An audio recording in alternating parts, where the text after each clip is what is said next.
They looked at you the way astronomers look at stars, with genuine fascination, with sustained attention, with something that felt, from the inside of being watched, indistinguishable from love. But the astronomer does not warm the star, and the star does not know the difference. You felt it. The quality of their attention when it arrived, the specific, unhurried focus of someone who was not performing interest, but genuinely delivering it, felt like something rare. It felt like being seen in the particular way that most people move through entire relationships without experiencing. They noticed things about you that people who claimed to love you had missed. They asked the question that arrived beneath the surface of the obvious question. They held what you said with a care that communicated, without requiring words to communicate it, that what you were saying mattered, that you mattered. That in the presence of their attention, you were not simply being heard, but genuinely received.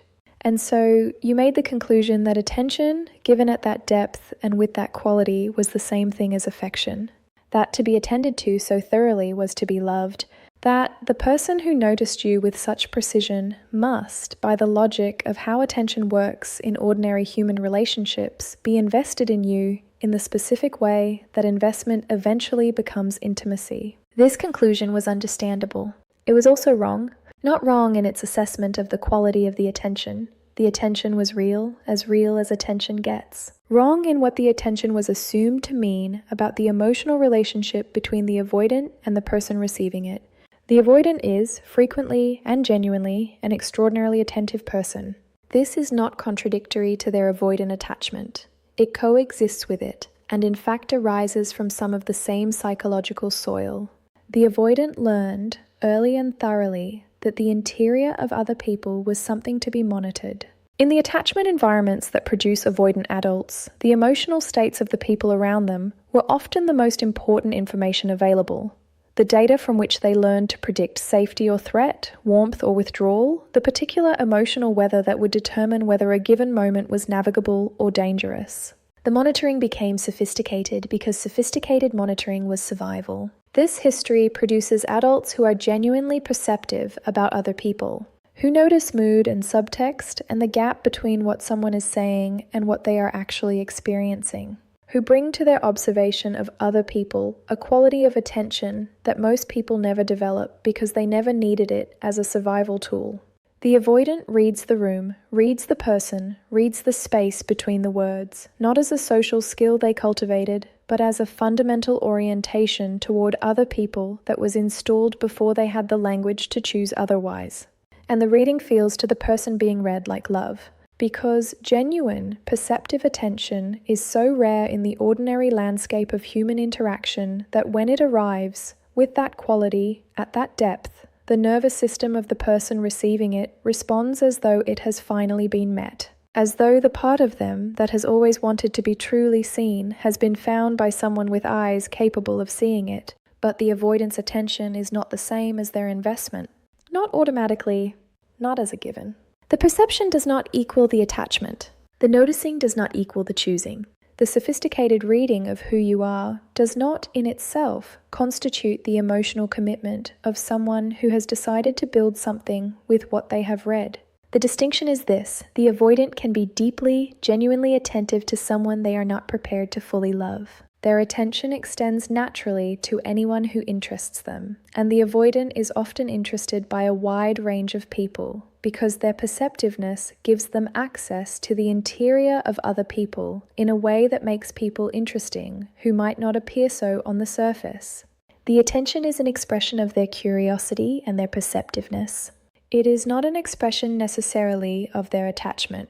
Affection, the genuine, sustained, relational commitment of someone who has bonded and is choosing to continue bonding, requires something the attention does not automatically contain. It requires the willingness to be perceived in return. To allow the quality of noticing that the avoidant so readily extends outward to be directed inward at themselves, to be not just the observer but the observed.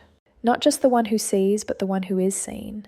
And this is precisely where the avoidance capacity most consistently and most predictably fails. The attention they extend is, in many respects, safe. It keeps the avoidant in the position of the perceiver, engaged, present, demonstrating a form of intimacy that feels genuinely relational, while maintaining the fundamental protection of one directionality. The avoidant is attending to you.